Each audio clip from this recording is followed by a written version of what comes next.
This is Thursday, May the 2nd, 2024, coming to you live 5:50 a.m. Central Time on this day. My name is Jay Cleveland Payne. This is things you might have heard. In the queue, 8 stories from yesterday, the past day, that you vetted as conversational, covering politics, current events, pop culture, and information news. Now, we popped in live for a few minutes, about 20, 25 minutes ago, to cover what we could of the breaking news, the current situation as we're speaking right now. It's 5:50 Central, 3:50 Pacific time, where UCLA is having its encampment dismantled at the moment by police officers. We will have something posted in the feeds in a few hours once they get some sort of clarity type of story in there, so we can engage in that one and probably talk about that one throughout the weekend. But for now, we have the stories that you guys deemed were good prior to when we pulled the stories this morning about 4:30 this morning to get started on that one. So we'll get you those, and we'll tell you how they flat out, how they line out, and how those stories are there, and how you call them important as well. Don't forget about our website. This is theconversationproject.com, where you can find more details about what we're doing today, all day, all the time. And of course, email us with your comments and concerns at the conversation inbox. That kind. We will cover the Columbia University breakdown of their protest where they took over the building. Also, Dan Schneider and Donald Trump speaking some truth to truth, if you will, for January the 6th. Let's get into the headlines for this morning, if you will. As I said, we will give you an explanation of how they sort of got to where they are throughout the morning as we cover these stories. Headline for story number one. New York police clear pro-Palestinian encampment at Columbia University.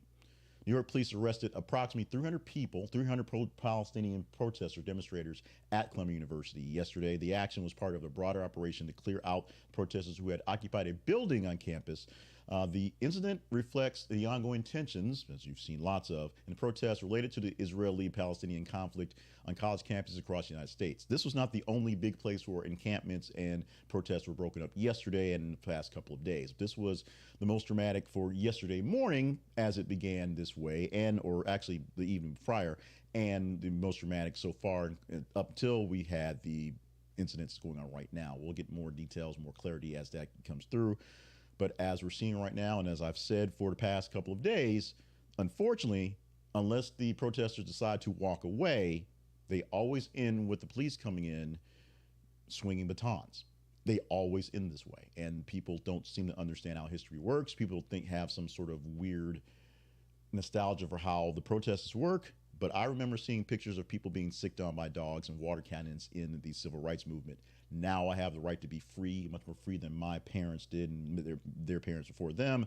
However, there was a whole lot more fighting going through for that time and a whole lot of pain that had to go through to get there. And people don't seem to understand. It's cool to protest something that seems like it's wrong, but if you don't win that protest, there are consequences. And consequences are basically being paid right now. Let's go to the story we have at number 2. And it doesn't get any easier, any better. This headline: threat neutralized after active shooter reported outside Wisconsin middle school. Mount Horeb, Wisconsin, where a 14-year-old approached a middle school armed with what appeared to be a long gun. The situation escalated, responded by law enforcement, and the young man was shot before entering the school. Wisconsin Attorney General Josh Carl reported that police shot and killed the student after receiving reports of the armed individual outside the school. Led to evacuation and emergency protocols. No other injuries and no other issues were done in this confrontation. We still don't have full details, and they have not released full information on the whole setting going forward. But we do know the young man seemed to be bringing a gun to school. He was stopped before entering the premises, and so everyone inside the school is safe. This man has lost his life, and we don't know the circumstances behind the actual setup. Hopefully we'll have some sort of resolution on this one very soon as well. We're going to go lighter for a little bit, although lighter is sort of a loaded term here. Instagram and Twitch roll out new TikTok short form video discovery features. Instagram has announced the update to its discovery algorithm, which now aims to enhance visibility for smaller creators by promoting their content and recommendations. This change reflects Instagram's ongoing efforts to adapt to integrate features similar to TikTok, especially now that TikTok may be going away. Popularized short-form video content is essentially taken over everything, and most have not had a chance to actually compete. They're just sort of wading in the water and just kind of staying what they can, staying out of the wake. This is a shot across the bow by Instagram that basically do more things, and Twitch doing the same thing as well, to bring more of these smaller creators, things that aren't being seen, for more discovery out there. Will this work? We will see. Will TikTok be sold? Probably not. Will we be stuck to our phones forever? I think the AI will find ways to implant things in our brain to keep that going on. I think we're kind of lost that fight at this point. Let's go to headline number 4. Google lays off staff from Flutter, Dart, and Python teams weeks before developers conference. Google recently conducted some layoffs. They've been doing that for a while, but this is reflecting their developer teams, particularly on the Flutter, Dart, and Python teams. And they're weeks before the I/O Development Conference, the annual conference that talks all the great things that Google does for development and for people. Company reported letting go at least 200 employees across various departments in this purge as part of the reduction. Is this going to help Google? I don't know. Sometimes you have to release people because that's business. Sometimes a unit is failing, so you have to get rid of it. Sometimes you need to reorganize and do more leaner things. Sometimes things are just tough. However, I believe the Google brought in their had their earnings call a few weeks ago, and they had record shares. So when record shares happen and people get fired, you have to wonder what's exactly going on. Is this a strategic move, or is it that they just want to roll around in more money that they already have? They see less money in the vault to swim in, so they want more money to swim in. Sometimes you have to wonder what the actual goals are for these places. The headline we have for story number 5 reads like this: Wegovy and Zepbound shortages will last until summer. This is a story that we teased yesterday to talk about, if you want to talk about it, if you deemed it worthy. You made this the #1 story of the day for yesterday, the most engagement of this story going forward. The FDA has reported that the weight loss drugs Wegovy and Zepbound are expected to face continued limited availability at least until the end of June. The shortage has been driven by high demand for these GLP-1 weight loss medications. Novo Nordisk, the manufacturer of Wegovy, has previously limited supplies of starter doses due to the surge in demand back in May of 2023, indicating ongoing issues with the meeting consumer needs for these products. Consumer needs being that they're seen as weight loss drugs first and not for what they're treating for the get-go. Most likely something like diabetes or blood sugar, high blood pressure, things like that. These are drugs that were meant to do other things, and as a byproduct are the GLP-1s essentially have triggers that keep you from wanting to do things, like make you not want to eat very much. And so if you eat less on your own, you lose weight. There's other factors in there as well, but that's the biggest thing is it basically shuts off some of the receptors that makes you just pick at food all the time. You can get around that by just being addicted to snacks, but it doesn't make you feel like you're hungry, feel like you need something. It makes you feel satiated a lot longer, so you ingest less and you lose more weight or keep more weight down. Will these drugs be available for people who need them for the actual usage, such as diabetes? Time shall tell. Our number 6 story this morning, and this is a very interesting story. Marvin Harrison Jr. has refused to sign his NFLPA license agreement due to a beef, his words, with Fanatics from his college days. Let me get you the details from the story before I get you lost in any of this stuff. It seems like some young kid doesn't want to sign on his name and get his big money for his contract because he's got issues. He's got actual issues. Here we go. Marvin Harrison Jr., a wide receiver for the Cardinals as of this week, has not signed his preliminary NFLPA license agreement due to a longstanding issue with Fanatics, a sportswear provider. The disagreement dates back to his college days and involves specifics of a deal that was being negotiated at the time. The unresolved beef, as I said, his words, Fanatics has led to the current standoff with the NFLPA over license agreements, affecting his ability to partake in certain promotional activities and merchandising opportunities that come with an NFLPA endorsement.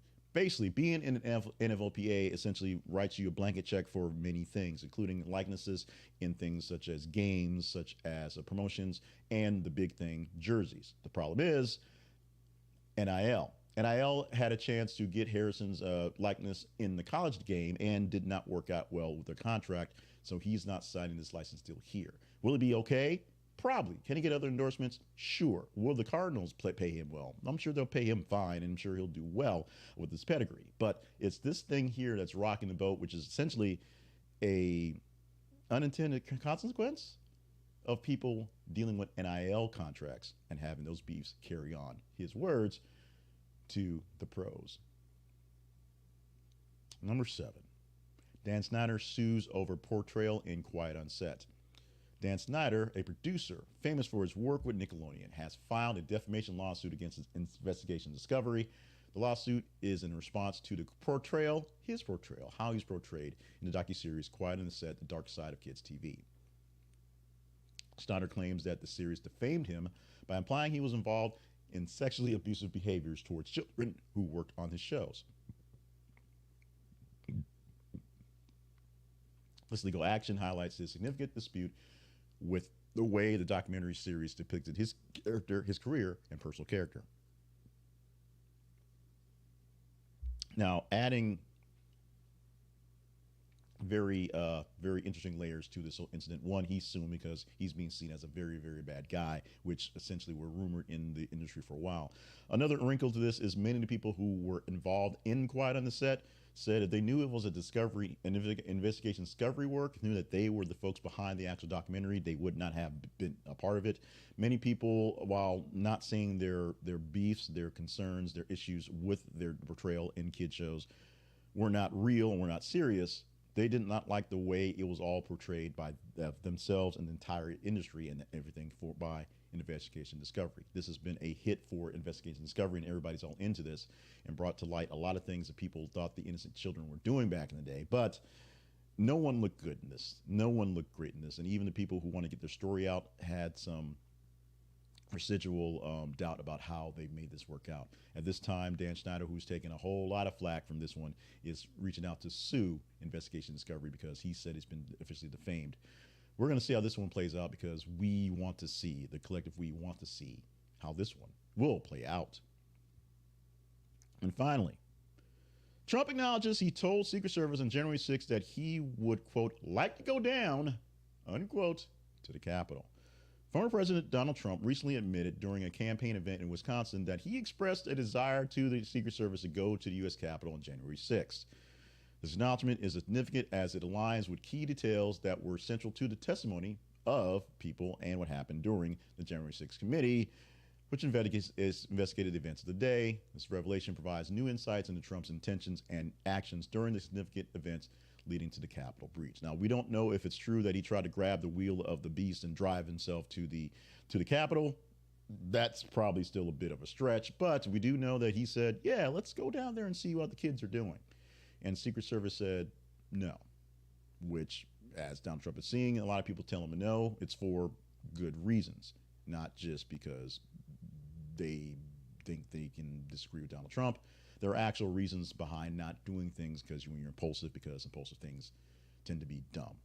My words, exactly. Let's go to our teaser story for this morning. As we said, the story about Wegovy being on short supply was a teaser story from yesterday, and you made that the #1 story of the day. We'll see what happens for this story here and why it's a teaser story, why it works out this way. This is a story that's in our feeds, ready to be produced any moment now, and you can engage in the story anytime you get a chance to check it out on our feed. So when you're checking out your Facebook and your X, go to facebook.com/thisisconversationproject and twitter.com/x.com/th_conversation. And you can see stories we're posting every 50 minutes or so that you're engaging in. That's where we get the stories from. The top 15 stories of a day get a chance to get a shot for one of the 8 stories we present for you in this here thing. And today, this is one I think is going to get some legs. This is one I think people are going to scratch their heads and want some more about them. There won't be necessarily a love, but kind of a little confusing face on the Facebook. The headline reads, Iran's internationally renowned Shiraz University to grant scholarships to expelled pro-Palestinian students in U.S. and Europe. So if you get expelled for being a part of a pro-Palestinian rally, pro-Palestinian protest on a campus in the United States, a university in Iran will give you a scholarship. Something tells me their brand of free speech doesn't quite line up, but Greek life probably won't be all that great there either. However, you'll get a scholarship if you're in Europe and the US and you're getting kicked out of your school because of your participation in a pro-Palestinian outburst of any sort there. Is this worthy of our attention talking about tomorrow? You will tell me specifically. Go to our feeds on Facebook and Twitter and engage in the stories. Like, love, hate, share. The more you engage in the story, the better chance we have of talking about it in the next iteration, which happens to be tomorrow. I am more than positive we're going to talk about the UCLA protests being broken up right now, but in the moment, we'll see if the protesters possibly going to Iran to finish out their studies will be worthy of chit chat in the morning. Let's talk about our spotlight sponsor for the morning. It is Blinkist. The Blinkist app allows you to catch up on all the reading that you have been missing. Maybe not all the reading, but a whole lot of it. Blinkist offers summaries of nonfiction and autobiographies that you can get a hold of and read or listen to in short periods of time, like 15 minutes or less in some cases.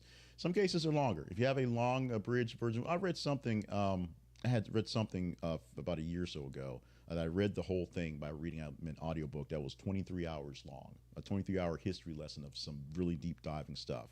It was a really, really, really big, deep, detailed thing, and it took weeks to get through in bits and pieces. And then I found it on Blinkist, and it was down to about 40 minutes. So I got a chance to listen to it in a 40-minute span, uninterrupted with the main points. Was it better?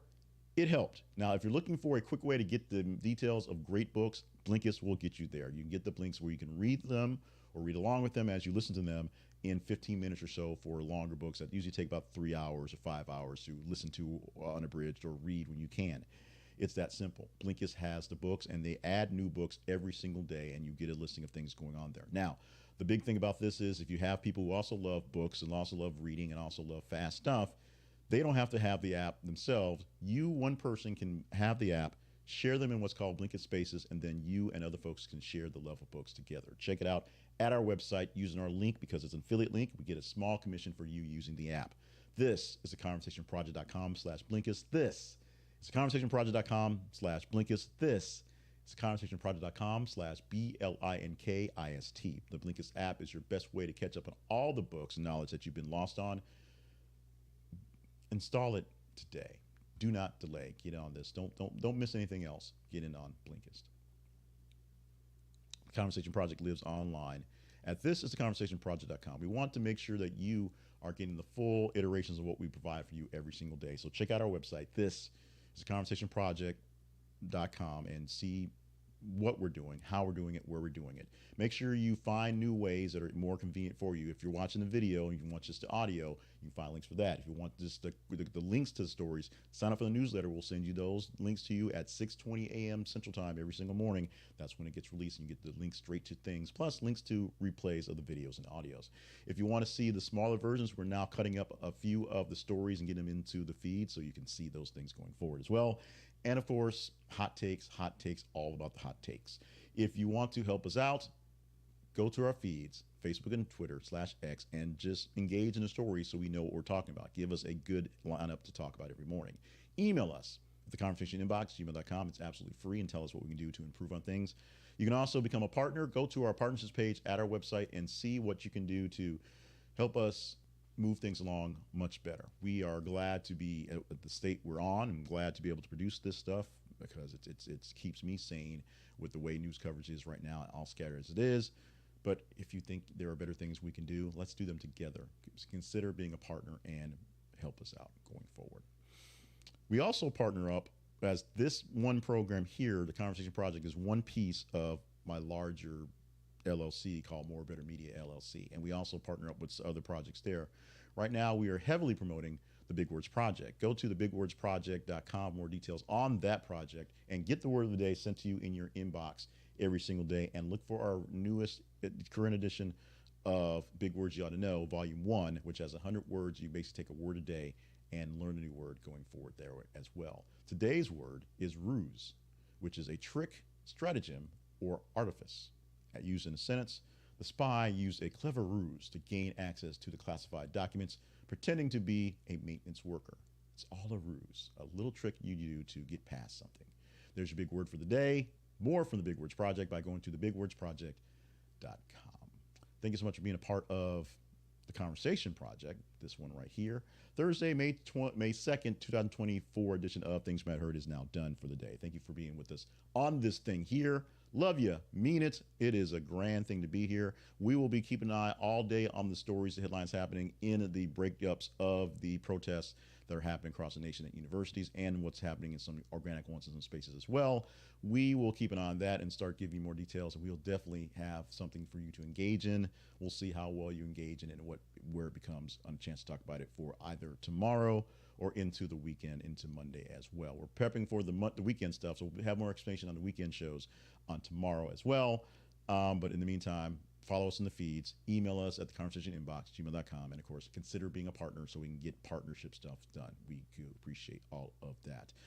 Love you, mean it. I said that twice already, but keep saying that. And stay limber, stay hydrated, stay on task for all the grand things you are here to do on the planet. Let's get out of here and get into some stuff. I want to make sure I cover as much of this stuff as possible this morning because I got a busy day at the day job. You want to help me out with that? Partnershiping as well helps out with that as well.